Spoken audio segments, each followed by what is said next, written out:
სახელითა მამისაითა და ძისაითა და წმინდისა სულისაითა.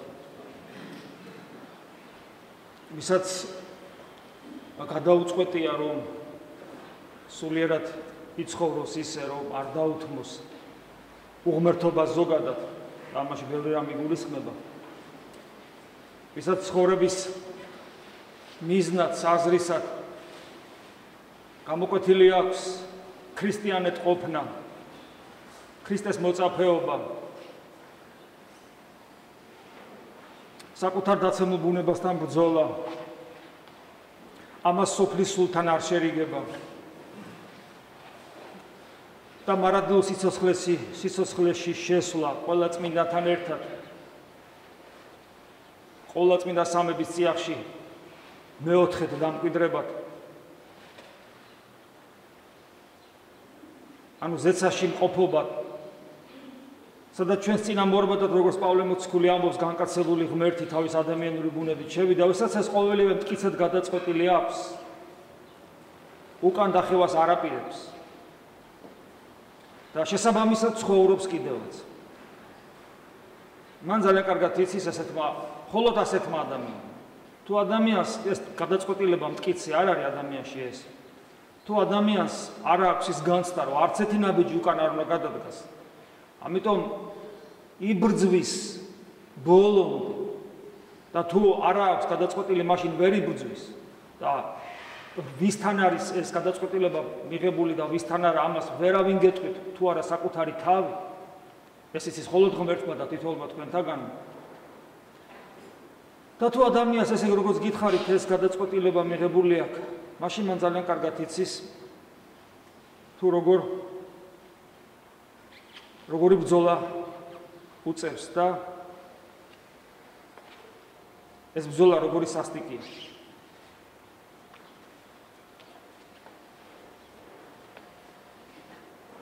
ეს ბრძოლა ძალიან სასტიკია. მიუხედავად იმისა, რომ გადაწყვეტილება შეიძლება ადამიანს მიღებული ქონდეს, ადამიანი ხშირად მარცხდება, ხშირად ჩაიმუხლებს ამ ბრძოლაში. მაგრამ ჩვენ ვიცით, რამდენჯერაც არ უნდა წაიქცე, იმდენჯერ უნდა წამოდგე. გარდა ამისა, ჩვენ გვებრძვის დაცემული ანგელოზი. ჩვენ ვიცით, რომ ის არის. ზოგიერთ მორწმუნეს ეს ცოდნა საკუთარი გამოცდილებით აქვს. იმიტომ რომ მართალია იგი ყოველთვის გვებრძვის, მაგრამ იგი საკუთარ თავს ნიღბავს. მაგრამ ზოგ შემთხვევაში იგი საკუთარ თავს ამჟღავნებს. ღვთის დაშვებით ხდება ეს. ალბათ იმისათვის, რომ მორწმუნე კიდევ უფრო გამტკიცდეს სულიერ ცხოვრებაში. მაგრამ როდესაც ჩვენ ვერ ვამარცხებთ, ხდება, რომ ვერ ვამარცხებთ. რა არის ამის მიზეზი? ვერ ვამარცხებთ ბოროტს, ვერ ვამარცხებთ საკუთარ თავში ვნებებს. ადამიანი, რომელიც ემორჩილება როგორც ხორციელი, ისე სულიერ ვნებებს, მათი მონა. უფალი იმიტომ ამბობს, რომ ჩვენ მონები ვართ, მიმართავს ფარისევლებს ეს არ მოსწონთ. და მე უფალი განუმარტავს, რომ ისინი ცოდვის მონები არიან და შემდეგ უფალი განგვიმარტავს ყველას, რომ განთავისუფლება აი ამ ცოდვის მონობისაგან შეუძლია მხოლოდ ცოცხალ ჭეშმარიტებას, ანუ ქრისტეს შეიცან ჭეშმარიტება და ჭეშმარიტება გაგანთავისუფლებთ თქვენ. ჩვენ იქაც კი მონები ვართ, სადაც არ ვცოდავთ. აი მაგალითად ადამიანს არ შეუძლია, როგორც წმინდა სვიმონახული ღვთისმოწყალე ბრძანოს და ეს ყველა ვიცით, უბრალოდ წინამალმა ხას უსვავს, სადაც არ ვცოდავთ. იქაც კი მონები ვართ. მაგალითად ჩვენ არ შეგვიძლია არ ვჭამოთ. ჩვენ არ შეგვიძლია არ დავიძინოთ. და უკვე ეს ფაქტი, რომ ჩვენ გვჭირდება ჭამა, სმა და დაძინება, უკვე უამრავ პრობლემას ქმნის, თუმცა ჩვენ ჭამით, სმით და დაძინებით არ ვცოდავთ. პრობლემას ქმნით, იმიტომ რომ ამას მატერიალური სახსრები ჭირდება, ამას ძალიან ბევრი დრო მიაქვს. ჩვენ უამრავი საქმე გვაქვს და ამ სოფელში სულიერი თუ მიწიერი და ჩვენი დაღლილობა, რომელიც ძილს საჭიროებს, ხელს გვიშლის. ამიტომ ყოველივე ეს ჩვენ მონად ვხვდით და წარმოიდგინეთ, როგორი მონები ვართ ჩვენ, როდესაც ეს ყველაფერი ცოდვას დაუკავშირდება. და ჩვენ ვიცით, ეს გამოცდილება გვაქვს ამის. და როდესაც ვერ ვერებით რა არის ამის მიზეზი. გასაგებია ჩვენს თქვათ ჭამის საზდელის მიღების დასვენების სურვილს და უამრავი სხვა სუნთქვის სურვილს მაგალითად უამრავი რამე არსებობს. ადამიანი ამას ვერ მოერევა, მაგრამ ძალიან ხშირად ამ ყველაფერს ჩვენ გაუკუღმართებულად ვიყენებთ.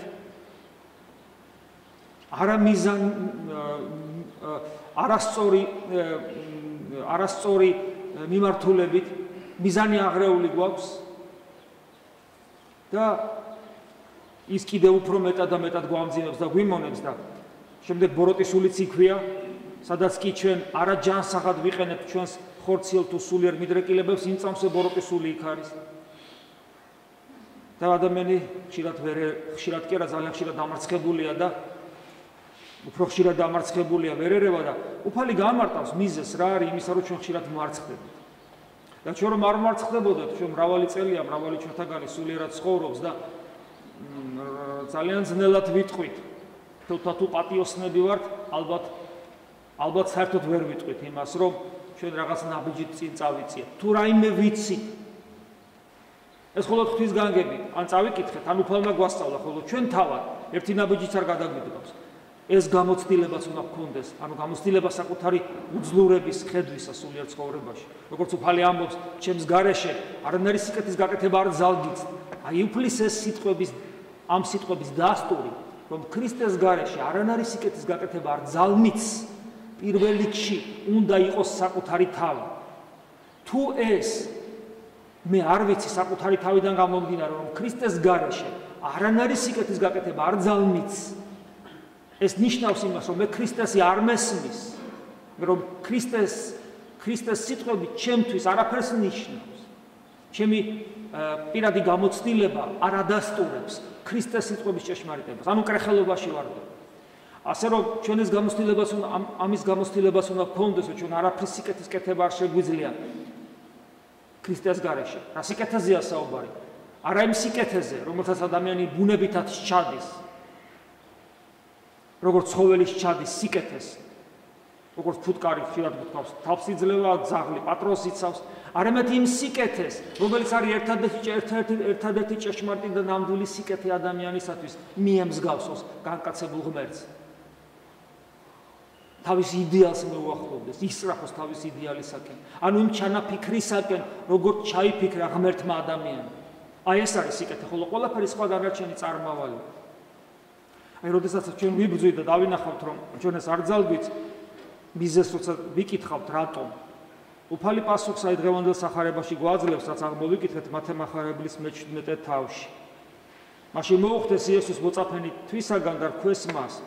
მოწაფეებმა ვერ განკურნეს ახალგაზრდა ვაჟი, რომელიც შეპყრობილი იყო ბოროტის სული. თუმცა მოციქულები ძალიან ბევრ სასწაულებს ახდენდნენ, მაგრამ ამ შემთხვევაში ახალგაზრდა ვაჟი ჩაბუდებული ბოროტის სული ვერ დაამარცხეს. რაისათვის ჩვენ ვერ შევძლეთ განხდათ მისა, უფალი მერე კურნავს გახსოვთ. და ჩვენ რატო ვერ შევძლეთ ეს? რატო ვერ მოვერიეთ ბოროტს სულს? ბოროტს სულს ვერ მოერიე, ეს ნიშნავს, რომ ვერ ერევი ვერც ვნებებს. იმიტომ რომ ვინც ამარცხებს ბოროტს სულს, ამარცხებს ვნებებს საკუთარ თავში, ანუ იმ მიდრეკილებებს, რომელიც ჩვენსა და ქრისტეს შუა დგას, რომელიც არ გვაძლევს საშუალებას ქრისტეს დავემსგავსოთ. ხოლო ვინც ამარცხებს ვნებებს, ის ამარცხებს ბოროტს სულს. მოციქულებს რომ არ ქონდათ ჯერ დამარცხებული ვნებები, ჩანს იქიდან მრავალი რამე დარჩეს, მაგალითად, უფალი საუბრობს თავის ტკივილებზე, ტანჯვაზე და ჯვარცმაზე და ამ დროს წარჩინებული მოციქულებიდან განსაკუთრებული მოციქულები, რომლებიც ყველას გვიყვარს, ეს არის იოანე და მისი ძმა იაკობი, რომელიც პირველი ეწამა მოციქულებს შორის, 12 მოციქულს შორის, ხოლო იოანე გასაგებია თუ რატო გვიყვარს, ეს არის საყვარელი მოწაფე ქრისტესი და დიდი ღვთისმეტყველი. მიდიან და თავის დედასთან ერთად საქმეს აწყობენ, უკაცრავად ამ სიტყვისათვის, რომ როცა უფალი გამეფდება, ერთი მარჯვენი დაждდება, მეორე მარცხენა. აი ეს რა თქმა უნდა არის სწორედ აი ვნებების გამოვლინება, რომელსაც მომხვეჭოლობა ქვია, რომელსაც ძალაუფლების სიყვარული ქვია და საბოლოო ჯამში არასწორი სარწმუნოებრივი ხედვა ქვია. გახსოვთ პეტრე მოციქულს როგორ ეუბნება, განვე ჩემგან სატანა. უფალი ეუბნება პეტრეს. და უამრავი მაგალითები არსებობს წმინდა წერილში, როდესაც ჩვენ ხედავთ, რომ მოციქულები არ არიან თავისუფალი ნებისაგან, იმიტომ რომ ჯერ მათი არ არის გარდამოსული სულიწმინდა. ანუ ღმერთის გარეშე ადამიანი როგორი დიდიც არ უნდა იყოს, რა დიდი საქმის გამკეთებელიც, რა დიდი მისიის შემსრულებელი. და ქრისტეს მოციქულობაზე უფრო დიდი მისია და დიდი თანამდებობა არ არსებობს. ღმერთის გარეშე მაინც ადამიანი სუსტი და უძლური. და აი ვერ მოახერხეს ეშმაკის განდევნა. და უფალი პასუხს აძლევს, რატო ვერ მოახერხეს? ეს რა თქმა უნდა ჩვენთვის არის ძალიან მნიშვნელოვანი. ჩვენ ძალიან ხშირად ვწუწუნებთ ჩვენს პრობლემებზე და იცოდეთ, როცა ადამიანი წუწუნებს, თუნდაც ეს განსაცდელი იყოს რეალური და მწარე, ადამიანი მაინც ამ დროს ცოტათი, მაგრამ მაინც ზურგს ასწევს ქრისტეს. და ჩვენ ამ შემთხვევის გარდა უამრავი შემთხვევა გვახსოვს საკუთარი ცხოვრებიდან, როგორ ღალატობთ პატარაში და მცირეში ქრისტეს, მაგრამ მცირედ საშინაერთგული იყო, დიდსა ზედად დაგადგინოს შენ გახსოვთ უფლის სიტყვები, ასევე მცირედში თუ მოღალატე ხარ, დიდშიც მოღალატე იქნები და დიდშიც არ გენდობიან. და აი უფალი ეუბნება მოწაფეებს, რა არის მიზეზი, რომ ვერ აჯობეს ეშმაკს? ურწმუნოებისა თქვენისათვის. მოციქულებს უფალი ეუბნება, თქვენ ურწმუნოები ხართ. ეს რას ნიშნავს? როგორ ვთარგმნო საკუთარი თავისათვის? არ დავიკვეხნო ჩემი რწმენით, არ ვიფიქრო, რომ მე ძალიან დიდი მორწმუნე ვარ. აი მე მაგალითად ღოდრილი ვარ და მორწმუნე ვარ.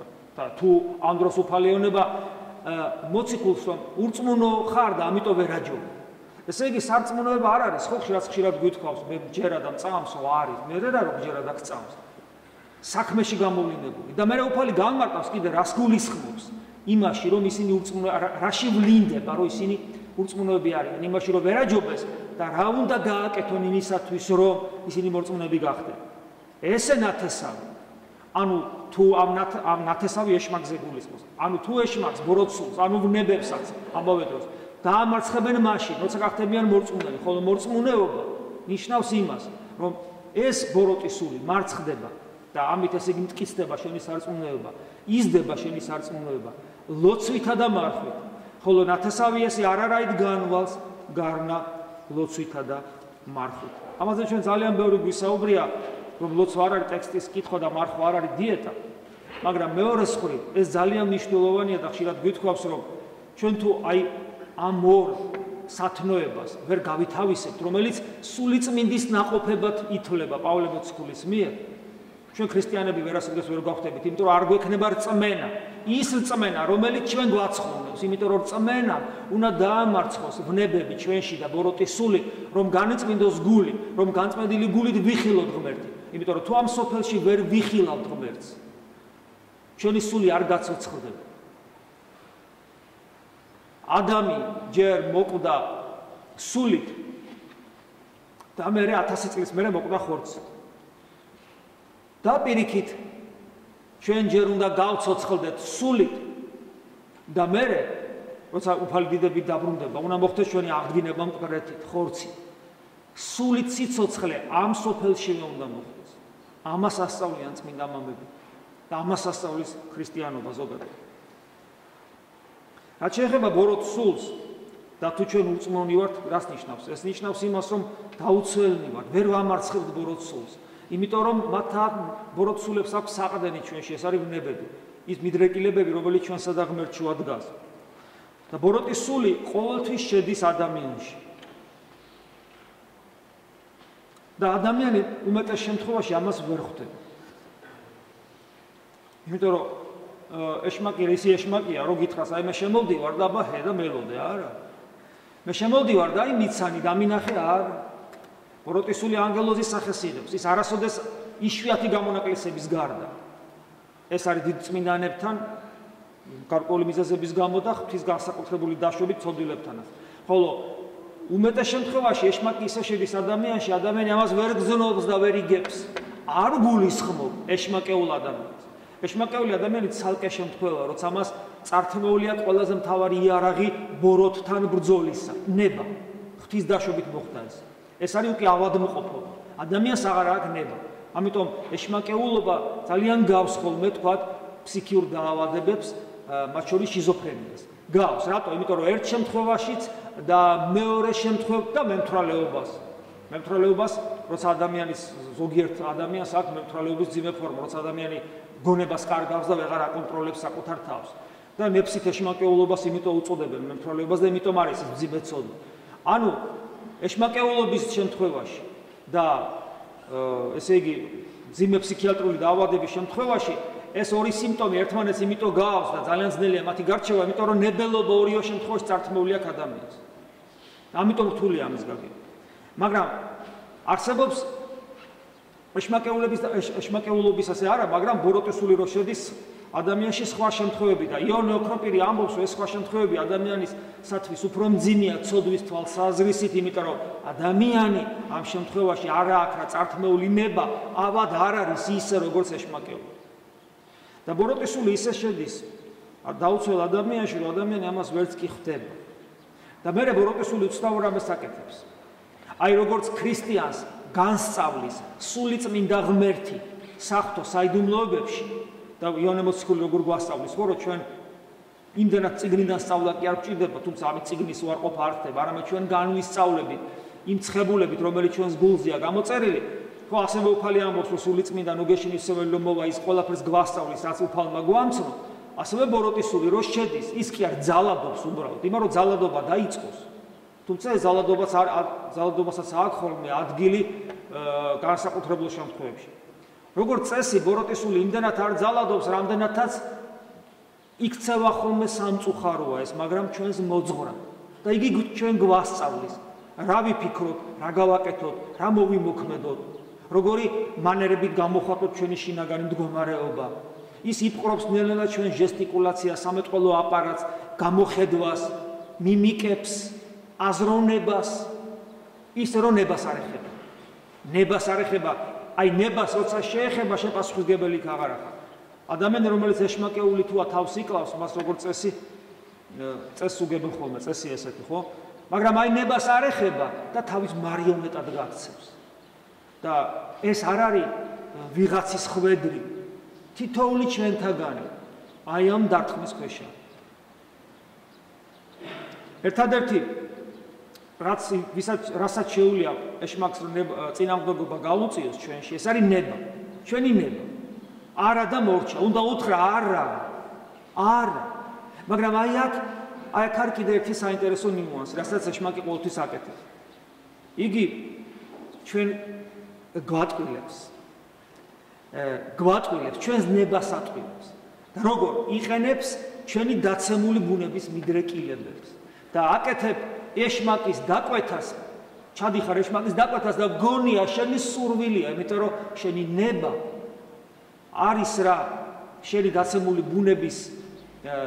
ბუნებასთან წილნაყარი, ის მას სურს ის ძალიან ხშირად, რასაც ეშმაკი მერე იმას აძლიერებს და ამზაფრებს. ეშმაკის გარეშე ის იქნებოდა სურვილი, რომელიც შეიძლება გამკლავებოდი. მაგრამ ეშმაკი გიმძაფრებს და უკვე შენ აღასრულებ და გგონია რომ შენ გინდა ეს. ან გგონია რომ სხვა გამოსავალი არ არსებობს. ესე ცხოვრობს ყველა, ესეა წესი, ესე აკეთებდი ყოველთვის შენ, ამიტომ სხვა გზა არ არის, ეხლაც ისევ იგივე უნდა გააკეთო. თუ ხვდები რომ ეს ცუდია, ნუ სხვა გზა არ აქვს, არ შეგიძლია, სუსტი ხარ. მაგრამ ეს ყველა აზრი არ შეგიძლია რომ სუსტი ხარ და სხვა გზა რომ არ აქვს და აბა ხალხი რა სიტყვის და ყველა ასე აკეთებს და მიჩვეული ხარ და უცებ მოგივიდა და ასე არ გინდოდა ყველაფერი ეს დემონური ხრიკები. და თუ არ აღჯერა რომ დემონური ხრიკები, მაშინ შენი ხრიკები ყოფილი.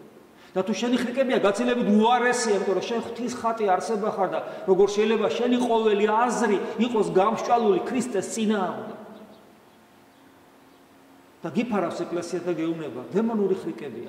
მაგრამ არა მარტო ის, როცა შენში ხდება ეს, არამედ როცა სხვა ადამიანი იქცევა ცუდად და ეს ცუდად მოქცევა შენსკენ არის მიმართული ეკლესია გასწავლის, იქაც ესე დაინახეო ის ადამიანის ეშმაკის ტყვეა და იმის უკან ბოროტესული დგასო და ამ ადამიანს ნუ შეიძულებ აპატია და ილოცე მისთვის. იმიტომ რომ წერის სინამდვილეში ეს ადამიანი არ არის არამედ იმის უკან მდგომი ბოროტესულია. ესეა ჩვენში, ესეა სხვაგან. რა უნდა გავაკეთოთ ამისათვის? ადამიანმა შეიძლება ყოველი ამას რომ მოისმეს, იმედი დაკარგოს, რაღა გვეშველება. აი ეს რაღა გვეშველებაც ეშმაკისგან არის, იმიტომ რომ გვეშველება და ნაშველიც აგვაქვს. უფალმა გითხრა ურწმუნოების გამო გემართება შენ აქ იმიტომ მოხვდი რომ ურწმუნე იყო და ურწმუნო ხარ უფალი გეუბნება როგორ გამომტკიცდა რწმენაში ლოცვითა და მარხვით ანუ ისწავლო უფალთან პიროვნული ურთიერთობა აი ამ ადგილას რო გამარტავს უნდა ტელეფონი დაყუდებული პირდაპირ ესე ამბობს ეხლა რუსია და ესე ამბობს ბაგააფშენი ლოცვაში ეგრევე გამარტავს ბაგააფშენი ანუ ღმერთთან ურთიერთობა ესე გამარტავს არა იმას რომ ჩვენ რაღაც წესებს და კანონებს ვკითხულობთ ურთიერთობა ღმერთთან ურთიერთობა ანუ პიროვნული ერთობა ღმერთთან სხვა ლოცვა არ არსებობს და მარხვასაც გამარტავს რომ ეს არის არა საკვებისაგან თავის შეზღუდა რომელიც შეუძლია ნებისმიერ დიეტოლოგს გამოგვიწეროს არამედ ეს ბრძოლა საკუთარ თავში ცხოველთან და საკუთარ თავში ეშმაკურ დემონურ მიდრეკილებელთან ანუ ასკეტური ღვაწლი როცა შენი პიროვნება იმორჩილებს შენს ბუნებას არა მარტო კუჭს არამედ გულს ენას თვალს გონებას მიზანმიმართულად იბრძვი ამისათვის გარდა ამისა ჩვენ უნდა ვიცოდეთ რომ სინამდვილეში ის რომ ვაიმე რა მეშველება და არ მეშველება სინამდვილეში ეს დემონური აზრი იმიტომ არის კიდევ რომ სინამდვილეში ყოველი მორწმუნე და მორწმუნე კიდევ ვიმეორებ არის ის ვინც განისწავლება ღმერთთან ურთიერთობაში და საკუთარ თავის მორევაში ანუ ასკეზაში ანუ ლოცვასა და მარხვაში და თუ ადამიანი ამაში არ განისწავლება თუ ადამიანი ამაში ასკეზა ვარჯიშს ნიშნავს თუ ადამიანი ამაში არ ვარჯიშობს და ღმერთთან ურთიერთობა მისი ცხოვრების საზრისი თუ არ არის მაშინ მორწმუნეობის აი ამ სახელის ამ დიდებული სახელის საკუთარი თავის მიმართ გამოყენებას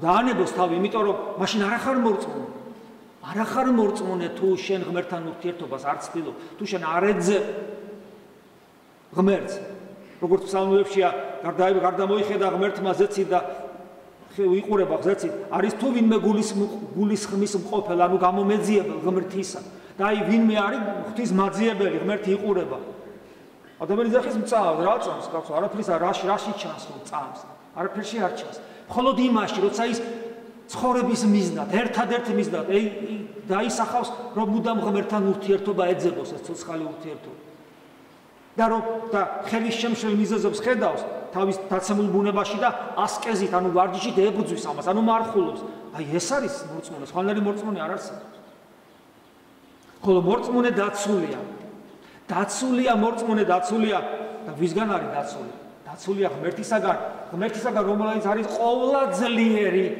არსება და ამ ყოვლადძლიერს ატოუსავ ხას იმიტომ რომ ეშმაკი ღონიერია და გულის თქმებიც ამასოფლიური ძალიან ლამაზი და მომხიბლელია მაგრამ აქედან გამომდინარე საცდური ძლიერი მაგრამ ღმერთი ყოვლადძლიერი არსება იცით როგორი სარწმუნოება არსებობს როგორი ტიპის მორწმუნეები არსებობს ეხლა გულს დიდი გამოცდილება აქვს აი მე გამიგია რომ ვილოცებო გეუნებიან ბრძოლები იწყებაო ბრძოლები და თქვა ამას შეიძლება ამდეს ადამიანი რომელსაც რაღაცა თქვა ბიზნესი ჩაუვარდა სიტყვა მესმის მაგრამ აი ესეთი სარწმუნოებაც არსებობს ესეთი მაზიარებელი ადამიანებიც არსებობენ ეხლა მე რომ ვილოცო ბრძოლები ხო ამბობენ რომ თუ ვილოცებ და ესე იგი ბრძოლები გაიზრდება და ბრძოლები რო გაიზრდება ბიზნესი ჩავარდნილი კიდევ უფრო ჩავარდება და მე შინია და ვილოცო თუ არ ვილოცო მამაო მეკითხება რა პასუხი უნდა გავცე ესეთ წარმართს რა თქმა უნდა ცდილობ ანუ გეშოთ მაგრამ ეს შორს არ არის ჩვენგანაც მე მონოზვნისგან გამიგიო აი სიცხვილე სკვნილი ჩამოუკიდეო იმიტომ რომ ბრძოლები დაიწყო არ მაცალა რაღაც სიტყვა ჩამერთო შენ იმიტომ არ ჩამოკიდეო რომ შენ მღვდელი ხარ და მღვდლობა გიცავს აი სიცხვილო რატო მონოზონი არის პირდაპირ ეკვეთება მტერს მონოზონი ეს არის მონოზონი პირდაპირ ყოველგვარი დაფიქრების გარეშე ემან რამე არა მევნოს არა პირდაპირ სიკლზე მიდის მონოზონი მკვდარია უკვე იდეაში მაგრამ ამ დილის კი ხუნა ვისწრაფო და მკვდარს ეშინია სიკვდილის ასაშინელებაა ხო აი მორწმუნე დაცულია და მე ერთი ადგილი წაიკითხოთ რომელიც ასევე გამოადგება ძალიან იმას ვისაც მოდიან ხოლმე და ვაიმე მამაო ჯადო ხო არ გამიკეთეს ან ჩემ ახლობელს ან ოჯახში ჯადო ვიღაცა ვეუნებით რა სისულელია თუ მორწმუნე ხარ და თუ ურწმუნო ხარ რა ჯადო გინდა თავიდან ბოლომდე შენ თვითონ ჯადო არ ხარ კაცო ურწმუნო ხარ და მეტი რაღა გინდა? საუნჯე ხარ ეშმაკებისა და რაღა გინდა მეტი? ხოლო თუ მორწმუნე ხარ ისი გეშინია. აი ნახეთ უფლის სიტყვები. ივანეს სახარების მეათე თავია ეს. ცხოვართა ჩემთა ხმისა ჩემისა ისმინი. თუ ხარ მისი ცხოვარი, მორწმუნე მაგას ნიშნავს. ჩემი ცხოვარი ჩემ ხმას ისმის. და მე ვიცნი იგინე, ანუ მე ვიცნობ ჩემ ცხოვარებს. გახსოვთ ეს ამნიშნულოვანია, არ გიცნობთ მოქმედნო უჯულოების, ანუ საშინელ სამჯაროზე. და უფალი გეუბნება, ჩემი ცხოვარი თუ ხარ, ჩემ ხმას გაიგებ, მე შენ გიცნობ, ანუ მორწმუნე თუ ხარ. და მომდევდნენ მე, ანუ შენ მიყვები ქრისტეს. და მე ცხოვრება საუკუნო მივსცემად, ანუ მარადიულ ცხოვრებას ვაძლევმად. ოღონ ეს მარადიული ცხოვრება აქვე იწყება, შენ წინა გემოსხილვა აქვე გაქვს. შენი სული უკვე გაცოცხლებულია, გესმის ცოცხალი ხარ უკვე სულიერად, ვიღას გეშინია. და არა წარწყმდნენ უკუნისამდე, ისინი არასოდეს არ დაიღუპებიან, არ წარწყდებიან. და აი აქ არის ეს საინტერესო სიტყვები და არავინ მიმიტაცნეს იგინი ხელთაგან ჩემთან, ანუ ვერავინ წამართმევს. ვერავინ წამგლებს მას ჩემი ხელით. აი, ვერავინ შეგულისხმება, რა თქმა უნდა, ყველა ეშმაკი ერთად შეკრებილი, ამას ოფლის სული ერთად გაერთიანებული შენს წინააღმდეგ და შენში არსებული ყველა უნებები. ვერავინ ვერ მოახერხებს, რომ ქრისტეს ხელიდან წაგლიჯოს. და გახსოვთ პავლე მოციქულის სიტყვები. ვინ განმაშოროს მე სიყვარულსა ქრისტეს. და ამის ფონზე რა სასაცილოა, როცა ყველაფერს გვეშინია და ჯადოების რო გვეშინია. სასაცილოა. ქრისტეს მეომარს, პატარა ეშმაკუნას, პატარა მსახურის ეშინოდეს, რომელიც რაღაცას მჩხიბაო, სასაცილო. და როცა გვეშინია, ეს ნიშნავს, რომ ჩვენ მორწმუნენი არა ვართ, ჩვენ ქრისტეს ხედარნი არა ვართ. და ჩვენ გვამარცხებს ყველა წურწული პატარ-პატარა ნებები მუდამ. და გამარცხებს არა იმით, რომ ვიბრძვი და დამამარცხა. არა, არც ვიბრძვი, ხელები აწეული მაქვს და მაინც არაფერი არ გამომდის და სუბეჭებზე ვგდივარ. ღმერთი, მე გითხარით, რომ ჩვენ ყოვლის შემძლე არსების ფარველობაში ვარ და ღმერთის ყოვლის შემძლეობა ძალიან ბევრ ადამიანს საცთურში აგდებს. აუცნაურია, ხო? იმიტომ საცთურში როგორ? იმიტომ რომ თვლია, რომ ღმერთი ყოვლის შემძლე და ეს ნიშნავს ამას და გვავიწყდება, რომ კითხვა დაუსვათ საკუთარ თავს. აბა ღმერთის ყოვლის შემძლეობა რას ნიშნავს? და როცა ფიქრობენ, რომ ღმერთის ყოვლის შემძლეობა ნიშნავს ამას, გულისხმობა, რომ ღმერთი ღონიერია. ანუ ხო, სასაცილოა, მაგრამ ესეა. ღმერთი ყოვლის შემძლეა ნიშნავს, რომ ღმერთი ფიზიკურად ყველაზე ძლიერი არსებაა. რა თქმა უნდა, ღმერთი ამ ხრივაც რა თქმა უნდა ყოვლის შემძლეა. მაგრამ ღმერთის ყოვლის შემძლეობა მარტო ფიზიკურ ძლიერებაში არ გამოიხატება. არამედ ყველა სათნოების სრულყოფილებაში გამოიხატება. თორე ღმერთი რომ ყოვლის შემძლეა ფიზიკურად თელი სამყარო შექმნა, გახსოვთ, თავისთავად ცხადია. ყველაფერი ხელთ უყრია. მაგრამ კიდევ ვიმეორებ, ღმერთის ყოვლის შემძლეობა მხოლოდ ფიზიკურ ძლიერებაში გამოხატული, ფიზიკურ ძლიერებაში პირობითად, არ სამყარო იგზნობს და შეაზანზარებს. ეს არის წარმართული ხედვა ღმერთის. ღმერთის ყოვლის შემძლეობა გამოიხატება ყველა სათნოების სრულყოფილებაში, მაგალითად სიყვარულში.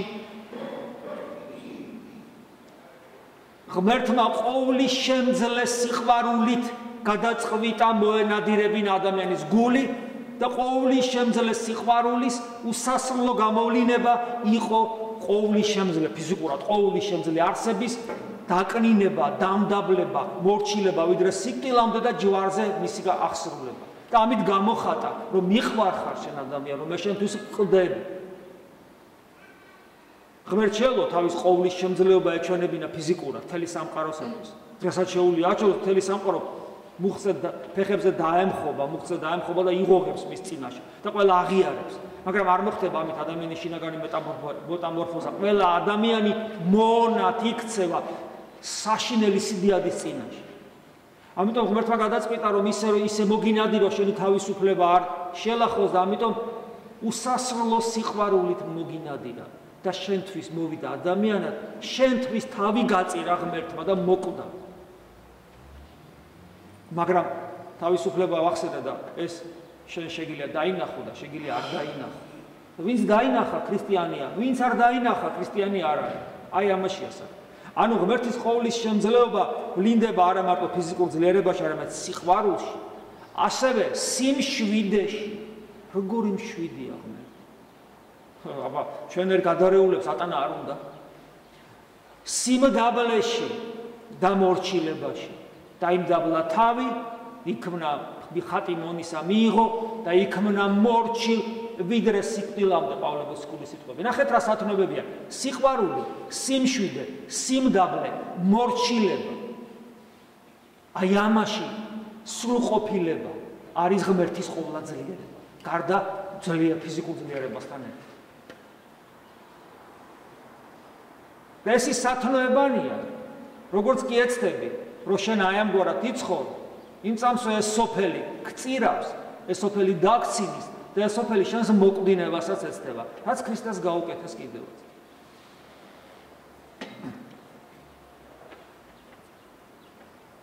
სხვათა შორის ძალიან საინტერესოა სილვან ათონელის სიტყვები, რითაც ის წარმოაჩენს თუ რა შეიძლება იყოს ნამდვილი ქრისტიანის, ეკლესიის ნამდვილი წევრის შეფასების ნამდვილობის კრიტერიუმი, აი როგორ შევაფასო მისი ნამდვილობის შეფასება, რა კრიტერიუმით უნდა მოხდეს და სილვან ათონელი ამბობს, რომ ეს არის მტრებისადმი ქრისტეს მიერი სიყვარული და ქრისტეს მიერი სიმდაბლე. აი თუ ადამიანი ნელ-ნელა იხვიც აი ამ სათნოებას მტრისადმი სიყვარულს ქრისტეს მიერ მიუტევე მამაო რამე თუ არ ეცია რასაკეთებია და ქრისტეს მიერ სიმდაბლეს არა ნებისყოფით სიმდაბლეს, არა მზაკურ სიბრად სიმდაბლეს, არამედ ქრისტეს მიერ, ესეთი ადამიანი ეკლესიის ნამდვილი წევრიაო. ესმით, იმიტომ რომ ეკლესია ქრისტეს მისტიური სხეულია. ანუ ეს ის თვისებებია, რითაც ღმერთმა საკუთარი თავი გამოგვიცხადა და გვაჩვენა. ეხლა ეს ჩვენ რამდენად გვეხება და რაში გვჭირდება ამ წუთში. საქმე იმაშია, რომ საღვთო ეს თვისებები, რომელიც ჩამოთვალე, გარდა ფიზიკური ყოვლადძლიერებისა, აი სიყვარულში, სიმშვიდეში, სიმდაბლეში და მორჩილებაში ძლიერება, ანუ ყოვლადძლიერება ამ სათნოებებში, ეს ადამიანს, როგორც ღვთის ხატ და მსგავს არსებას უნარჩუნებს თავისუფლებას და ახლა გამომდინარე ბედნიერებას. ანუ ღმერთი რომ არ იყოს სრულყოფილი, ყოვლადძლიერი, სიყვარულში, სიმდაბლეში, სიმშვიდეში და მორჩილებაში, მაშინ შენ თავისუფლებას დაემუქრებოდა საფრთხე. იმიტომ არა შენ არჩუნებული შენი თავისუფლება. აი ეს, იმიტომ რომ შენი თავისუფლება ღმერთს წინააღმდეგობას ვინ უწევს? ეშმაკმა გაუწია და რა დღეშია კი იცი. ცხოველები ღმერთს წინააღმდეგობას ვერ გაუწევენ. ერთადერთი ვინც უწევს ღმერთს დღეს წინააღმდეგობას, ეს ვართ ჩვენ და განსაკუთრებულად ქრისტიანები, რომელმაც შევიმეცნეთ ქრისტე და მაინც უწევთ წინააღმდეგობას. წარმოგიდგენიათ ღმერთი რომ მომთმენი, მშვიდი, მდაბალი და მორჩილი არ იყოს და სიყვარული და ეს ყველაფერი არ ქონდეს ყოვლადძლიერებით. ჩვენი თავისუფლება ხო საფრთხის ქვეშ დადგება. როგორც კი დადგება ადამიანის თავისუფლება საფრთხეში, იმ წამსვე ადამიანი კარგავს შესაძლებლობას იყოს ბედნიერი. ამიტომ ეს ყველაფერი ძალიან მნიშვნელოვანია ჩვენთვის და უნდა მადლიერი ვიყოთ ღვთისა. საერთოდ ღმერთის ჩვენ მორწმუნენი ვარ და ხშირად გვითხოვს რომ აი მე თუ არ ვხდები არქიმანდრის სოფრო სახაროვის სიტყვები მოგიტანეთ რომ ლოცვა უნდა იყოს დოგმატურად ჯანსაღი. ანუ დოგმატი რა არის? ღვთისაგან გამოცხადებული ჭეშმარიტება თუ როგორია ღმერთი. თუ როგორია ღმერთი და ვინ არის ღმერთი? ეს არის დოგმატი. დოგმატი როგორია თხოვნე რაღაცა შეზღუდვა და ძალიან ამასინათ ერთი მღვდლის წერილი იყო ინტერნეტში რაღაც არაჯანსაღ ცხოვრების წესს აქებს სამწუხარო და ამბობს რომ დრო არისო რომ სხვანაირად შევხედოთ ყველაფერს დოგმატურად მოუყურებ. ზნეობრივ კატეგორიებს განსაზღვრავს დოგმატი მღვდელი, რომელსაც ევალება ამ სიტყვის, ღირებულების და ღირსების დაცვა. იმიტომ რომ დღეს ძალიან შერყვნილია ეს სიტყვა. დოგმატი ეს არის ღვთისაგან გადმოცემული ჭეშმარიტება და ცოდნა იმის შესახებ თუ როგორია და ვინ არის ღმერთი. როგორ ლახავს დოგმატი შენს თავისუფლებას, როცა შენ კი არ გეხება, ეხება ღმერთს თუ როგორია და ვინ არის. ხო საკითხია შენ მოინდომებ რომ მასთან იყო თუ არა. ეგ სხვა თემა. და ლოცვა, იგივე იესოს ლოცვა, უფალო იესო ქრისტე ამ სიტყვას იმდენად აქვს აზრი და უფრო მეტად აქვს აზრი და უფრო მეტად სიღრმისეულია, რაც მეტად იცი, რაც მეტად იცი განსწავლული ხარ საღვთო დოგმატებში, ანუ რაც მეტად იცი თუ ვინ არის და როგორია ღმერთი. მათ შორის, რა თქმა უნდა, იცი ღვთის განკაცების საიდუმლოება და ასე შემდეგ. თუ ეს გაცნობიერებული არ აქვს, თუ როგორია და ვინ არის ღმერთი, რას ნიშნავს ღმერთის განკაცება, რას ნიშნავს ღმერთის მიერ კაცობრიობის გამოხსნა, თუ ეს ცოდნა არ აქვს, მაშინ უფალო იესო ქრისტე არის დაკნინებული შენთვის. და დაკნინებული და არ აქვს სრულყოფილი წარმოდგენა, ვის ესაუბრები და ვის მოუხმობ, როცა ამბობ უფალო იესო ქრისტე. ეს ძალიან მნიშვნელოვანია. ამიტომ ჩვენ უნდა ვიცოდეთ, ღმერთი როგორია, ვინ არის, ეს საღვთო ჭეშმარიტებანი, ეს დღეს დაფარულია წიგნებიც არსებობს, ქადაგებებიც არსებობს და რაც თავარი არსებობს ჩვენთან სული წმინდა ღმერთი, რომელიც ამას ყოველივეს გასწავლის, თუ შენი მიზანი არის ეს და სხვა არაფერი. მე ვინაი ტიმოთეს მიმართ ეპისტოლედან მეორე ეპისტოლედან მეორე თავიდან აღმოგიკითხოთ. სცნობთ, ანუ იცოდეთო, გაიგეთ, დაიმახსოვრეთ, გაუფრთხილდით, რომელსა ესე გეტყვით, რამე თუ მოგცეს შენ უფალმა გულისხმის ყოფაი ყოველსა შინ. რაც გითხარი, უფალი ყველაფრის გულისხმის ყოფას მოგცემ. ნუ გეშინია, მე არ ვიცი, რამე შველება, რას ქვია არ ვიცი. უგეშინია, შენ ეკლესიის წევრი ხარ, ყველაფერი მოგეცემა, წიგნის სახითაც ესეც ღვთის განგებულება იქნება, ღვთის სიტყვის სახითაც ესეც ღვთის განგებულება იქნება და შიგნითაც გამოიწერება შენს გულში. და გვაფრთხილებს პავლე მოციქული, გვახსენებს, მოიხსენე, ყოველთვის გახსოვდეს, იცოდე, განისწავლე, მოიხსენე იესო ქრისტე აღდგომილი მკვდრეთი. იესო მხსნელი, ცხებული ქრისტე, აღდგომილი მკვდრეთი. მთელი საიდუმლოება. იესო ქრისტე არის მთელი საიდუმლოება. იესო ადამიანი, რომელიც არის ცხებული და ამ ცხებულში იგულისხმება ზუსტად ის, რომ ძე ღმერთია, განკაცებული და შემდეგ აღდგომილი მკვდრეთი. ანუ დაამარცხა სიკვდილი. ადამიანში დაამარცხდა სიკვდილი. ნათესავისაგან დავითისა, ნაწინასწარმეტყველები იყო. ეს ყველაფერი ძველ აღთქმაში ეკუთვნის ესე იგი ქრისტეს. მსგავსად სახარებისაჩემისა. ანუ პავლე მოციქული გეუბნებათ, რომ თქვენ ეს გასწავლეთ სახარებისაჩემისა, ამ შემთხვევაში ჩემისა სახარებისაჩემისა პირობითია, ქრისტეს სახარებაა, მაგრამ პავლე მოციქულის პირით განცხადებული.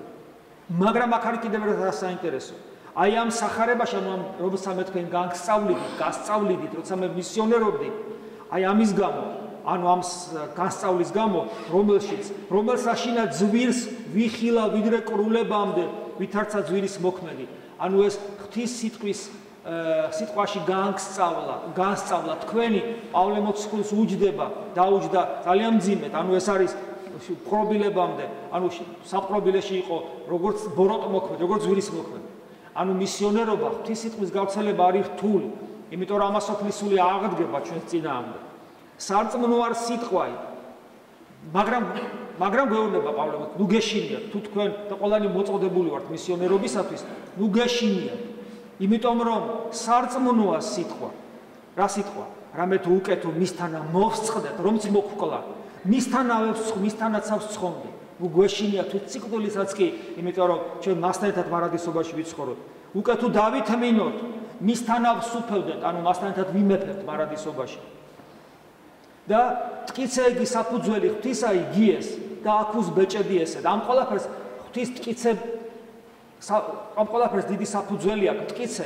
ეს ტკიცე საფუძველი არის ღვთის შემდეგი ბეჭედი და რა ბეჭედია ეს? ეს პავლე მოციქულის სიტყვები. იცნის უფალმა, ანუ იცის უფალმა, რომელნიგი არიან მის. ანუ თითოეულ თავის ესეთ ერთგულს, რომელიც ცდილობს მის დამოწაფებას და მის ერთგულებას ყველას იცნობს. ანუ თუ თქვენში რამდენი უფლის ერთგულიც ამგვარი ერთგულიც არის, იმდეს განსაკუთრებულად გიცნობთ უფალი. გიცნობთ იმ ცნობით, რომელიც თქვენ მარადისობაში გაცხონოთ. გიცნობთ იმ ცნობით, რომლის გამო თქვენ არ გეტყვით, რომ არ გიცნობთ მოქმედო უსჯულოებისანო. გიცნობთ იმ ცნობით, რომლის ცნობითაც ჩვენ მისი შვილები, ძმები, მისი ერთგული მეგობრები ხდებით, მისი მოწაფეები ხდებით. ესმით, აი ამ ცნობით გიცნობს. ეს არის ის ბეჭედი მტკიცე, რომელიც საძირკვლად უდევს ჩვენს ცხოვრებას და ჩვენ არაფერს აღარ გვეშინია და ყველაფერში ძალა გვეძლება, მათ შორის თავგანწირვაში. აი ჩვენ დღეს ევქარისტიული ერთობა გვაქვს, ანუ მადლიერების ერთობა ღმერთთან და ერთმანეთთან. მაგრამ არავითარ შემთხვევაში არ უნდა იყოს ეს ერთობა მექანიკური. იმიტომ რომ ევქარისტიული ერთობა ვერ იქნება მექანიკური. ანუ რას ნიშნავს მექანიკური? გარეგნული, არსმოკლებული. ანუ ისეთი რელიგიური ცხოვრებით განპირობებული, რომელიც გარეგანია და თავის არსს, სიღრმეს მოკლებულია.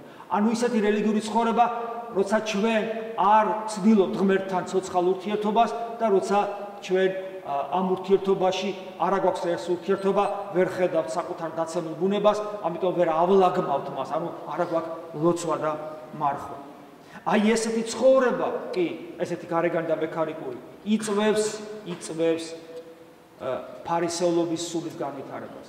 ფარისევლობის სულის კულმინაციური გამოვლინება არის ქრისტეს უარყოფა. რატომ? ისტორიული მაგალითი. ფარისევლები, ზნეობრივი და რელიგიური ადამიანები კლავენ ქრისტეს.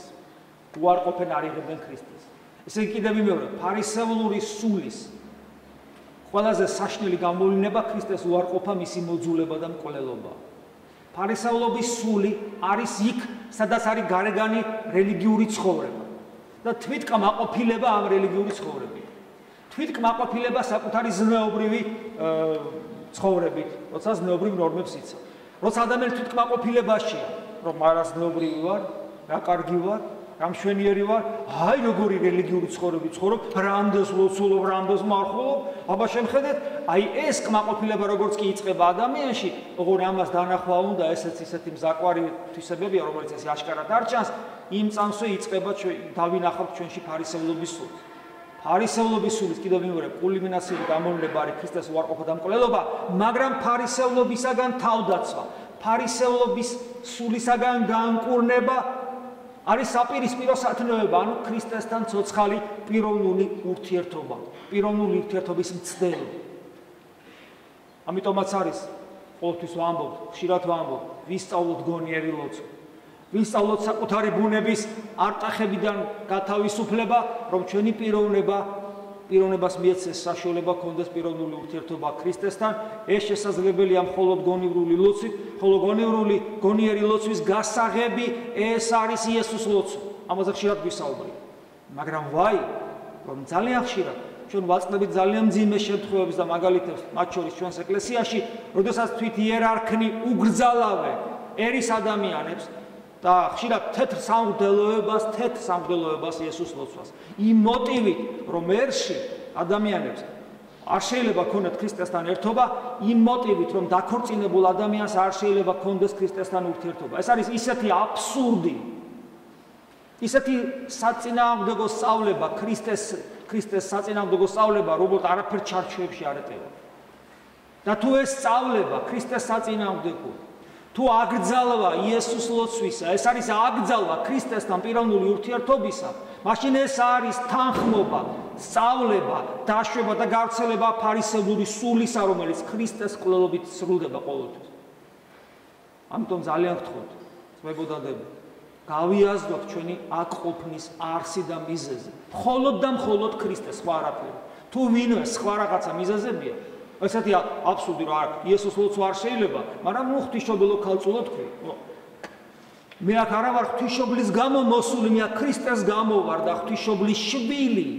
ხვდები იმიტომ, რომ ის ქრისტეს დედა და ღმერთის დედა. ანუ ღვთისმშობლის სიდიადე ქრისტედან გამომდინარეა და მე ვინმე მიგზავნა ქრისტესთან, მე მაცხოვნებს ქრისტე, რომლის დასტური, რომ მეცხოვნების გზაზე ვარ, არის ის, რომ მე ღვთისმშობლის შვილი ვხვდები, როგორც იოანეს უთხრა გოლგოთაზე. ანუ ღვთისმშობლისადმი დედაშვილური დამოკიდებულება არის დასტური ჩემი სწორი ქრისტიანული ცხოვრებისა. და თუ არ მექნება სწრაფვა ქრისტესკენ, მე როგორ ვიქნები ღვთისმშობლის შვილი? აი ასე ამგვარი აბსურდებით არის ხშირად სწავლება, ნებისმიერი სწავლება, ნებისმიერი მოძღვრება, ნებისმიერი სიტყვა, რომელიც ჩადგება ჩვენსა და ქრისტეს შორის, ვისგანაც არ უნდა იყოს, საკუთარი გულისწყლიდან იქნება ეს თუ ვინმე იერარქისგან იქნება, ეს იცოდეთ, ეს არის პირდაპირ ეშმაკის წისქვილზე წყლის დასხმა.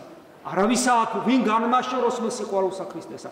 აქ იმიტომ ვართ, რომ ქრისტესთან ვიყოთ. არავის არ მივცეთ იმის უფლება ჩვენსა და ქრისტეს შუა ჩადგეს. რაღაცნაირი ფორმით, მათ შორის პირდაპირი არა ჯანსაღი უგუნური აკრძალვა. სხვა საკითხია, როცა ადამიანი ცდილობს გონიერილოსთვის სწავლას, მას ბევრი რამე თან უნდა ახლდეს. და ეს ბევრი რამე, რაც უნდა ახლდეს, ეს არის ჭეშმარიტად ქრისტიანული კეთილმოწესეობითი, ზნეობრივი, სულიერი ცხოვრება, რომელიც ვლინდება სიმდაბლეში, სიყვარულში, საკუთარი უღირსების დანახვაში და გულმხურვალე სწრაფვაში ღვთისაკენ. ღმერთი შეგვეწიოს ამ დიდ საქმეში. იდისთვისაც აქ მოსულ ვარ. ამინ. მადლი უფლისა ჩვენისა იესო ქრისტესა და სიყვარული ღმრთისა და მამისა და ზიარება სულისა წმინდისა იყოს თქვენ ყოველთა თანა. ამინ.